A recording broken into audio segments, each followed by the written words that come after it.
bring a couple of these out right here.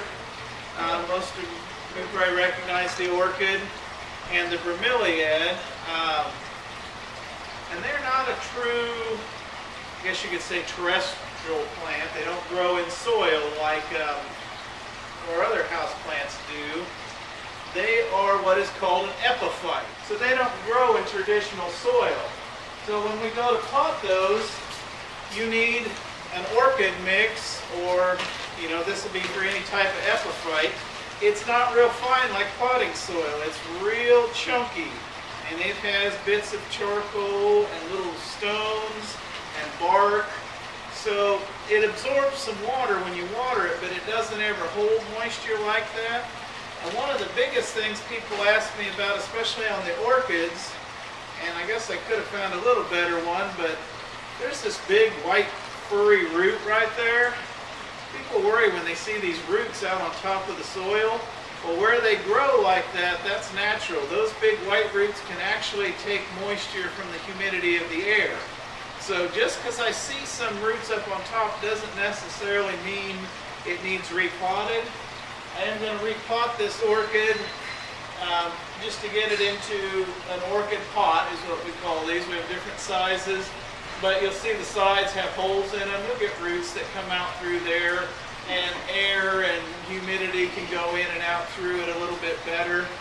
Also, a lot of times the orchid growers, if you buy one somewhere, they'll have mostly grown them in like sphagnum moss.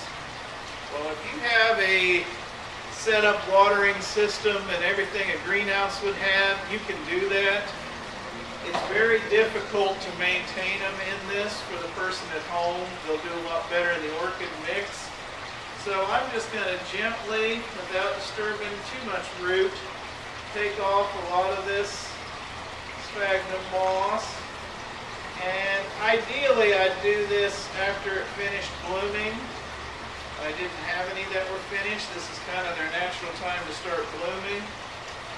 So I'll just try to not disturb it too much. But basically we're just going to take off all that loose stuff. And it's the same process, but we just put a lot of this really loose soil in here.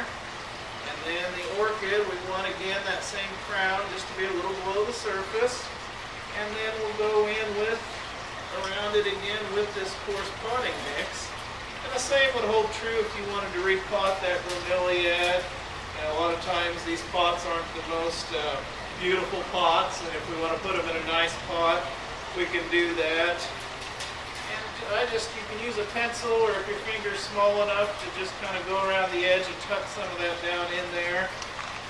The other thing with orchids, and you'll really see it in these type of pots, but you'll see it in just the plastic pot too, when you water them, a ton of water is just going to flush through. So I take mine to the kitchen sink and either use water directly from the tap, or if it's fertilizing time, I'll have my jug of fertilizer. I'll do them over a bowl, and I'll pour a couple of cups in and let it run out. Then I'll take that bowl, pour it through, and catch it a couple of times just so that I get some of that fertilizer soaked in. Because all of this stuff will absorb some of that, just not like your soil does. If I'm just watering, I may set it there with the water trickling on it for a few minutes and just kind of give it a chance to soak some of that up. But this would be the orchid pot, and ideally all of those types of epiphytes would grow in that. One other tip I'll tell, because orchids seem to be becoming a little more mainstream, I guess you would say, on some of them. And this one here is the big word. It's a phalaenopsis orchid. They have these long, flat, lower leaves, and then the long spike of flowers. This is the easiest type to grow at home. Prefers low to medium house light. They don't need, like it dark, but they don't need that direct sun. And once you've watered them, about once a week, these blooms will keep on, usually several months before they start to drop.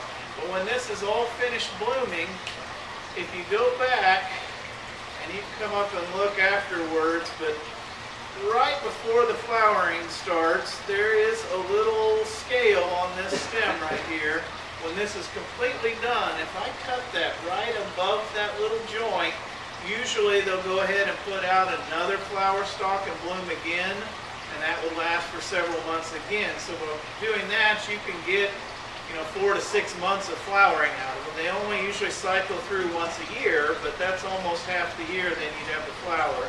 The rest of the time, once it's all done, we'd want to clip that down here low because it's done. It won't do anything else.